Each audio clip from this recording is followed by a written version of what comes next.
Začalo to klasicky, alkohol, cigarety, neskôr marihuana. Sa dá zarábať veľa, keď budeš veľa tvrdo pracovať a to som aj robil. Začal som nejakým takým miešaním alkoholu s liekmi.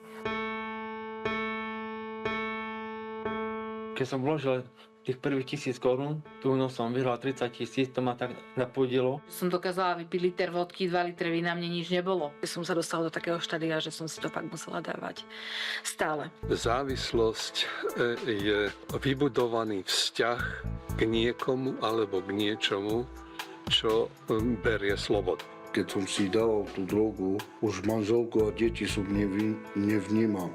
Všetky peniaze som vložil do tiketu, alebo som hodil do automatu. Písmo sväté, keď je oživené Svätým Duchom, tak je zrkadlom pre nás. No a ľudia, keď to nemajú, tak nevedia, akí sú. Stále som mal nejaké také silné myšlienky, že kedy budem chcieť, s tým prestanem. Ja som mala dojem, že všetko je so mnou v poriadku. Pre mňa kamarát bol iba ten, ktorý bral drogy, iba ten mi rozumel. Už som nevedel ani z tej drogy nejak výjsť. Veľmi negatívny vplyv na to moje chatrné zdravie. Som bol úplne zotročený z tej závislosti. Konečným cieľom tých nečistých duchov je človeka zabiť. Môj život rovno išiel do záhuby. Ja som mával také depresie a také samovražedné sklony. Som si povedala, ja už nechcem žiť. Som sa už rozhodla, že idem vyskočiť z okna.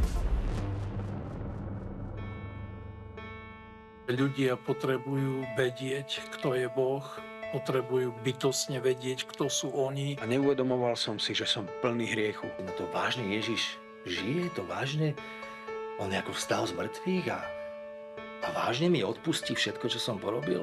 Manželka bojovala a sa modlila za mňa.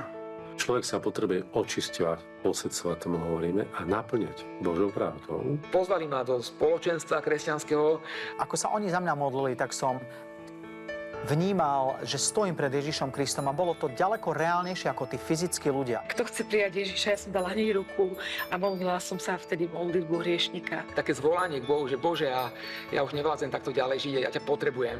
Ten deň som uveril Pána Ježiša, skrze čítanie Božieho slova.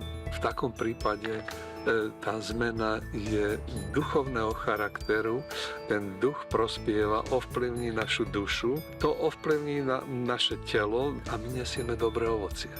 V všetkom tom, čo som žil dovtedy, ako keby som túžil po niečom viac. A zrazu som si uvedomil, že toto je to viac, toto je to, čo som celý život hľadal, že táto Božia prítomnosť, ktorú Duch Svätý, ktorý bol vyliatý na túto zem, nám dáva poznať. Moja sestra uverila v Boha. Tak ako je napísané, že kde uverí jeden, bude spasený celý jeho dom, tak to sa udialo aj v našej rodine. Čo raz Pán Ježiš vyslobodí, je to navždy. Koho Pán vyslobodí, tak je skutočne slobodný.